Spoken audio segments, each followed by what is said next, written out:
Si les grosses actus de la semaine nous proviennent de chez Ford, cette fin mars début avril a aussi vu la remise de certains prix, notamment à la nouvelle Rolls-Royce Ghost, considérée comme le meilleur du design haut de couture automobile, ou à l'opposé la petite VW Polo 5 qui devient la World Car of the Year, la voiture de l'année au niveau mondial, devant les Toyota Prius et Mercedes Classe E dernier cru.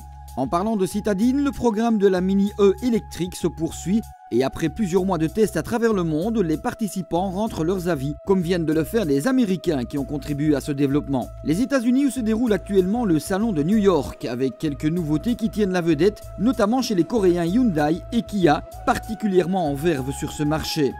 Avec sa Sonata, Hyundai fait débuter outre-Atlantique son nouveau moteur 2 litres turbo GDI à injection directe, une mécanique de 274 chevaux plus respectueuse de l'environnement, mais aussi une version hybride, la première commercialisée par la marque aux États-Unis. Et puis Hyundai lance aussi l'Iqius, son nouveau porte-drapeau, dont la mission sera de rivaliser avec les premiums en vue du marché, grâce à ses technologies de pointe, ses équipements et ses performances haut de gamme. L'Iqius sera dans les concessions américaines de cet été. Il est bien loin le temps où Hyundai débarquait avec sa modeste Pony, il y a 35 ans. Chez le cousin Kia, en plus des nouveaux Sorento et Sportage déjà vus en Europe, on présente deux autres nouveaux véhicules. L'Optima est une berline traditionnelle de moyen de gamme, équivalente à notre Magentis. La ligne se fait plus effilée et sportive, le dessin général adopte les derniers canons de la marque et le tout est plutôt réussi. À l'instar de la Hyundai Sonata, elle se déclinera en hybride, vivement chez nous. Chose qui ne devrait pas arriver avec la Forte, dont l'offre jusque-là constituée d'une berline avec coffre et d'un coupé se complète d'une hatchback 5 portes.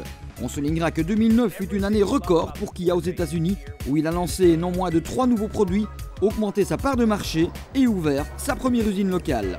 Chez les constructeurs américains, on remarque surtout la Chevrolet Cruze Eco, un modèle à l'européenne au service des États-Unis.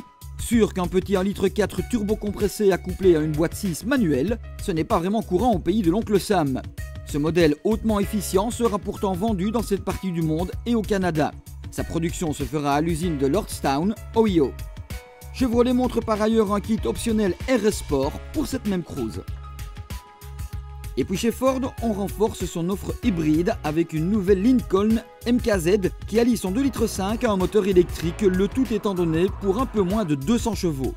Plus près de chez nous, Ford s'est distingué à 2 reprises cette semaine, notamment avec l'annonce d'une ultime Focus RS, la RS 500. Un bel hommage aussi à la Ford Sierra Cosworth RS 500 des années 80, à laquelle Industrie Poitou Magazine fait par ailleurs référence.